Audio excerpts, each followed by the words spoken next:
दोस्तों नमस्कार, मेरा नाम डॉक्टर विकास सिंघल है और मैं चंडीगढ़ से अपना होम्योपैथिक क्लिनिक चला रहा हूँ। और आज का जो हम टॉपिक ले रहे हैं दैट इज किलोइड।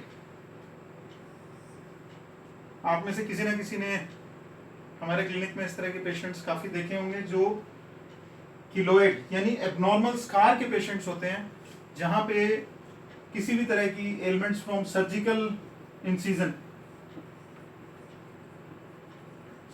इंसिजन देने के बाद या स्टिचेस लगाने के बाद जो स्कार है वो एबनॉर्मल अब्रप्ट रूप में ग्रो कर जाया करता है।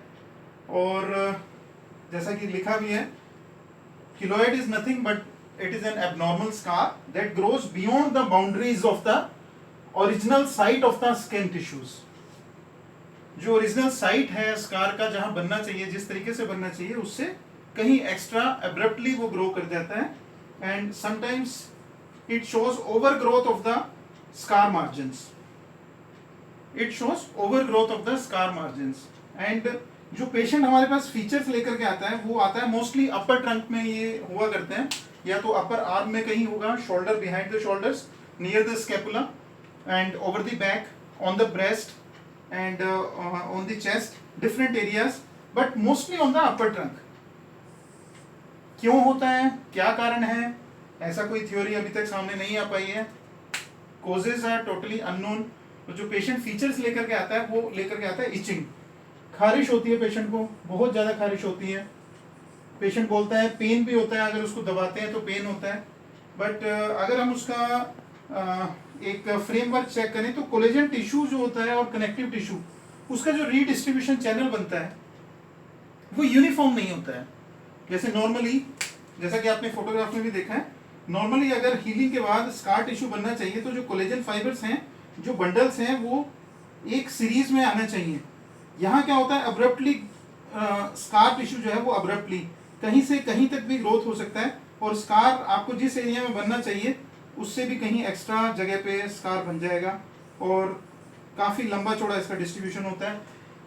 जो इस किलोइड के ट्रीटमेंट में सबसे बड़ा प्रॉब्लम आता है ड्यूरिंग सर्जरी और during allopathic system of medicine में, जहाँ तक हम इसकी बात करें तो उसमें क्या होता है कि इसको सर्जिकली इंसाइज करके फिर से इसको ठीक करने की कोशिश करते हैं।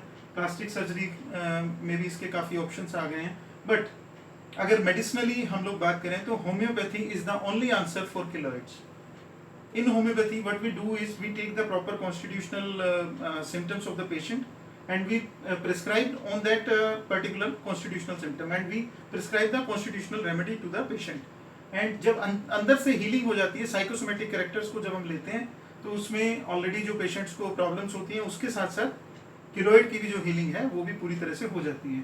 तो मैं यहाँ अपने व्यूअर्स को यही बात कहना चाहूँगा कि किलोइड का किसी भी तरह का कोई भी पेशेंट आपके नज़दीक में आपको दिखे, या कोई भी एबनॉर्मल स्कार टिश्यू जो कि हीलिंग के बाद पूरी तरह से नहीं जा पा रहा है, या स्कार मार्क्स आपको रह गए हैं, हाइपरट्रॉफी हो गई है आपके स्कार की किसी भी इंजरी के बाद, तो आप हमारे क्लिनिक में कॉन्टैक्ट कर सकते हैं।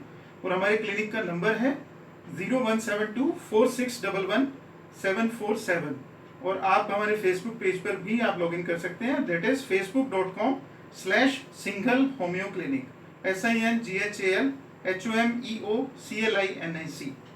Thank you very much.